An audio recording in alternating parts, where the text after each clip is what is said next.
Today we will be going through season 1, episode 1, the pilot of Supernatural.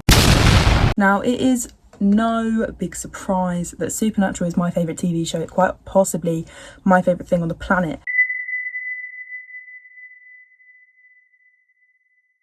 I don't know why I need to show you my credentials, but those are my credentials. We'll be going through the pilot today.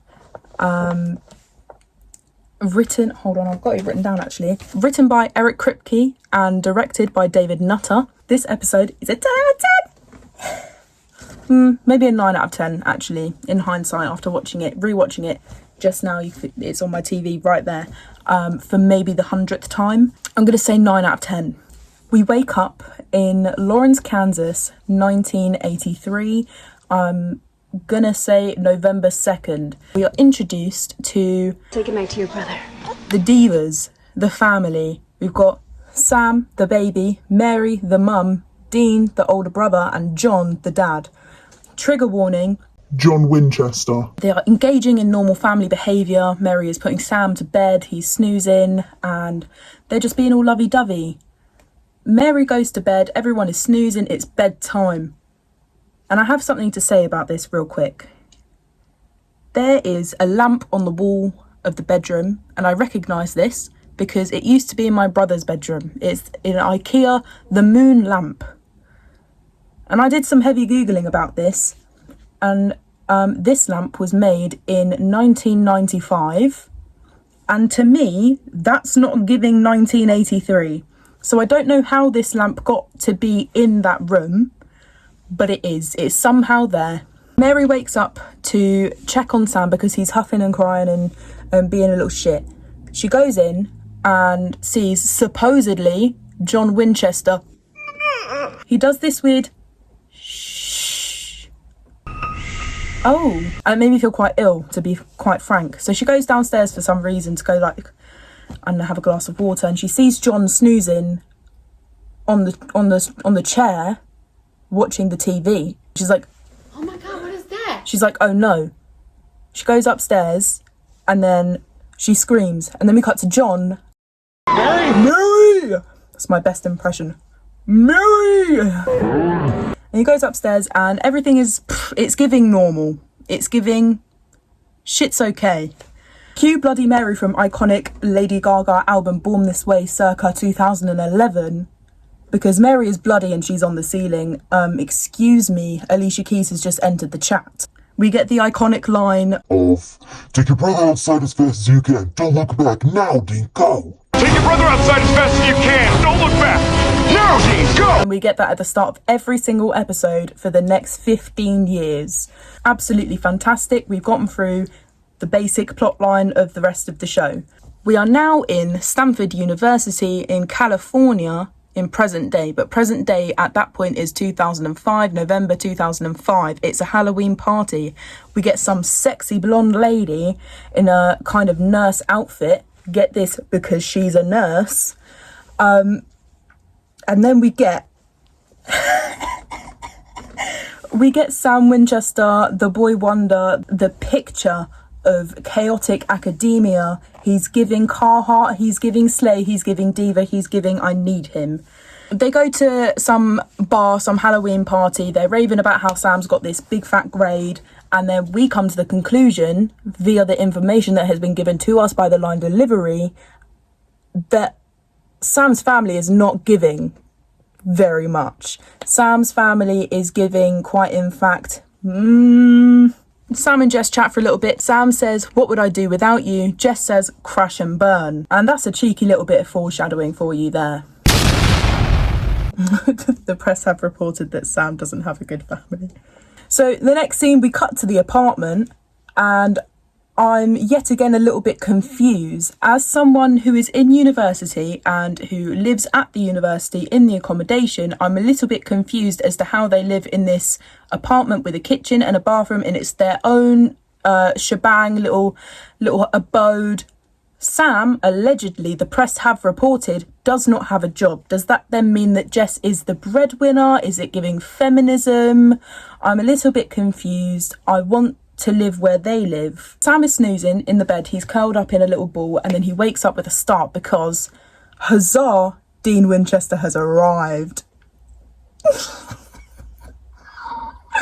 We got some amazing choreography going on here. They have a little sheboing, a little fight, a little 1-time, 2-time, and the lighting is superb. It's like lit from the back and they're all like shadows and shit. Oh, it is delicious. Cherish it while you can, because I'm telling you right now, it will not last. We get this for maybe 3 episodes and it's 15 seasons long.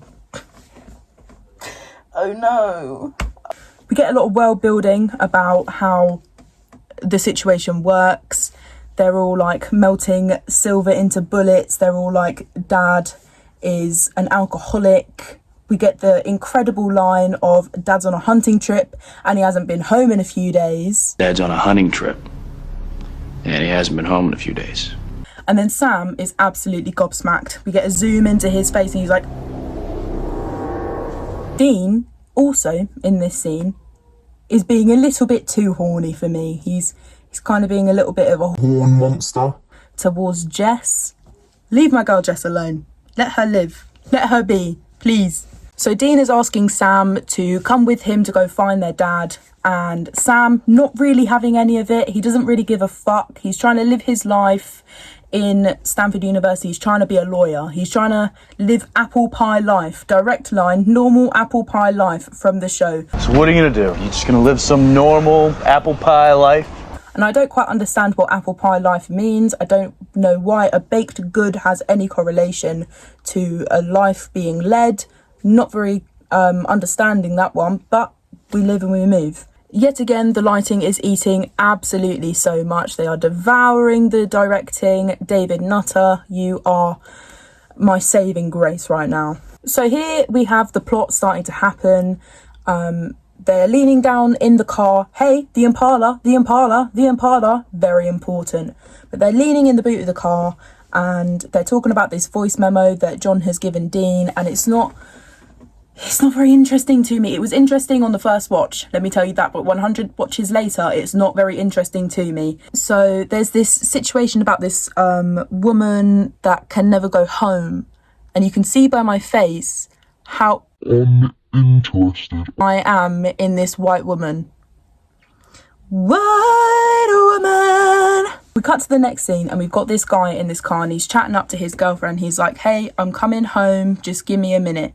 And then he hangs up the phone and he's blasting this like rock music in his car, and he comes to a full stop because, oh my God, it's the bad guy from Alvin and the Chipmunks 3 Chipwrecked. Bad guy from Alvin and the Chipmunks 3 Chipwrecked gets in the car and she's being all like, her boobs out. The guy is staring at them. He's like, hey, what are you doing? She's like, can you please take me home? So he takes her home. They've arrived at the set of Monster House 2006. And then she starts to freak out. And then somehow they end up on a bridge and white woman, Alvin and the Chipmunks 3 Chipwreck, kills him in the car. There's blood everywhere. Oh dear. And then we get what I think is one of the most interesting scenes in character development, purely from one line, specifically the line delivery done by Jared Tristan Padalecki. They're filling up the Impala with some petrol, and then Sam says so unbelievably loudly, he says, how'd you pay for that stuff? You and Dad still running credit card scams? So how'd you pay for that stuff? You and Dad Still running credit card scams. And he says it so unbelievably loudly in this populated area where there are people who are listening. Are you being fucking serious? He pisses me off. Sam Winchester pisses me off sometimes. He really, really does. I love him to bits. Love that boy, but What the fuck are you doing? You are a lawyer. You are studying to be a lawyer. You know credit card scam is illegal. That's why it's called a scam. they then get in the car, they're about to drive off, and Sam is absolutely running his mouth about Dean's music collection. Heaven forbid Dean's a diva. Heaven forbid. Heaven forbid. And then Dean, fun fact, picks up a Metallica cassette tape because he's that bitch, and he puts it in the car, and it starts playing some random tune. But in the original DVDs, which I have, it starts playing Back in Black by AC/DC, and I find that very interesting because he did not in fact put AC/DC in the cassette tape holder. They then drive to the bridge where the idiot guy got killed in the car after driving away from the Monster House set 2006. There's a couple police officers there, they're trying to examine what the fuck is happening, and then Dean decides to pull out his box of fake IDs, and Sam Winchester is so unbelievably confused and shocked and scared, like he's never seen him do this before, which is a lie. They go out, they start chatting up the police people, Dean is being a dick, Sam is being annoying, and then they walk away. In this scene, Jared Padalecki is... What do you have to talk to police like that? Right, I have some things to say about this, actually. I have a lot of things to say. Jared Padalecki's acting improves exponentially. Jared Padalecki's acting is a real roller coaster. It's truly something else. I really do love him. I love him to pieces. We then get some unimportant scene where Sam and Dean start chatting up Anna Kendrick from Pitch Perfect, starring as Amy, the girlfriend. And they talk about the law. She's got her goth girly best friend with her. They start talking at the same time. It's lush, but it's boring. I don't give a fuck. Then we get to a delicious scene where they are on the bridge trying to figure out what the fuck is happening. And then Sam and Dean start to have a little argument. And this is the tea. This is the drama. They're arguing about Mary. Because basically, Sam and Dean and John banding together to try and figure out what the fuck happened with Mary. Why she was on the ceiling. Why she was given Alicia keys. And... they're trying to avenge her, and it's been 22 years. Dean is talking about how he wants to avenge Mary, how everything he's doing is trying to figure out who killed her. And Sam's like, if I didn't have a picture of Mary, I wouldn't know who the fuck that is. I wouldn't know what she looks like. She means nothing to me. I don't give a fuck. Dean, being Dean, gets very, very pissed off about this. But then they don't really have much time to talk about it because... they catch the white woman, Alvin and the Chipmunks lady, standing on the bridge, and she's about to take a dive off. Oh no, oh dear. And then she possesses the car and it drives at them. And then we get Jensen Ross Ackles doing a cheerleading stunt because famously was a cheerleader when he was in secondary or high school. And then we cut to Dean right at the bottom of the river, and he's dirtier than a toilet brush. He's looking rank, he's smelling rank, he looks rank. They then go to a motel room so that Dean can wash up, and apparently John Winchester is also, or was also there. So they go into his room, they sneak in, they do a little lock-picking situation, and they go in, and it's giving disgusting. He's got food left out that's been there for days. It's giving a lot of posters on the wall. It's giving Criminal Minds seasons 1 through 5. Also, John Winchester has solved the white woman Alvin the Chipmunk situation, which is why I've been calling her the white woman, because she is the woman in white, not the woman from Alvin the Chipmunks 3 Chipwrecked. We get the line no chick flick moments because Dean Winchester is allergic to feeling anything, any kind of emotion apart from horn and lust and sex. Dean then goes out to get a bite to eat, and the motel manager has alerted the police to these hot and sexy guys that have come in, and apparently being sexy is illegal because Dean gets arrested. Dean gets interrogated by this police officer, and the police officer produces Dad's journal. Very key prop. Dad's journal. He's going through, he's like, this is all very insane, a lot of mumbo jumbo, and then he's like, hey, your name is Dean, because Dean's like, hey, my name is Ted Nugent. He's like, I cannot fucking believe it. We then cut to Sam knocking on Joseph Welch's door. Joseph Welch was married to Constance Welch, who is the woman in white, the white woman, Alvin and the Chipmunks. I have no notes on this scene because I don't really give a fuck about the plot. I don't care. But I have one note, and that is Joseph Welch, the guy who plays Joseph Welch, absolutely eating it up, devouring, slaying. It's giving Oscars, it's giving BAFTAs, it's giving Nobel Prize. I love him. And Sam is giving lawyer. John has already interviewed him. Joseph Welch is like, please, I don't give a fuck. Can we not do this again? And then Sam's like, maybe we should be. Maybe, tell me again. Sam then does a very illegal fake 911 call to distract the police officers that are holding Dean hostage so that Dean can escape. While he's driving to go and collect Dean from the police station, he encounters Girly Pop from Alvin and the Chipmunks Chipwrecked, the woman in white, the white woman. The widower gets in the car And fuck's sake. The Willower gets in the car and is trying to chat up Sam, trying to kiss Sam. R.I.P. Sam's autonomy, because he never gets it back. R.I.P., R.I.P., rest in peace. Let's have a moment of silence for Sam's bodily autonomy. Sam then drives the car into the set of Monster House 2006. The Willower is not very happy about this. She gets out and she dies. And apparently all the budget went to this moment where she dies, where she sees her kids, the spirit of the kids. And it's giving Buffy, it's giving Charmed, it's giving very much a product of its time. And Dean is not very happy about the car being used as a demolitions machinery. And I'm so fucking happy that the Willower, Alvin and the Chipmunks lady, woman in white woman plot is over, because it was boring. It's boring. I hate it. Dean then takes Sam home because famously Sam needed to be back for his Monday interview to get into Stanford University, because apparently he's not been. I'm very confused about how Stanford University works, because he was there but now he needs an interview to get into Stanford University again. I'm very confused, but he has an interview on Monday for some situation. Dean's like, but we were kind of like low-key locked in. Can we just go and do this next one that Dad's journal told me to do? And Sam's like, no, I don't want to, but we can hang out later if you want to. It's very much giving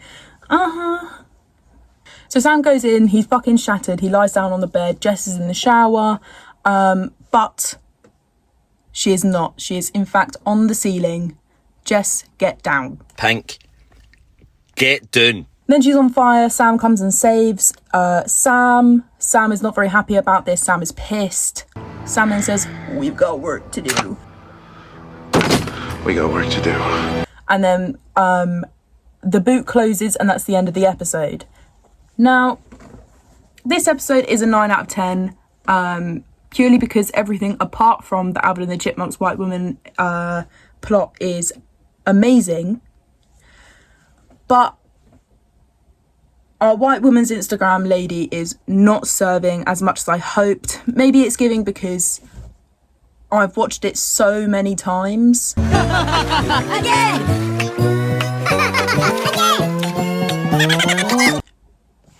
But it's a cracking episode. It's a great pilot. It's a great way to introduce us to the series. And Dean is absolutely gorgeous. Dean is absolutely gorgeous. I love him. But yeah, I will be probably doing the next episode at some point. Thank you for listening to me ramble about Supernatural.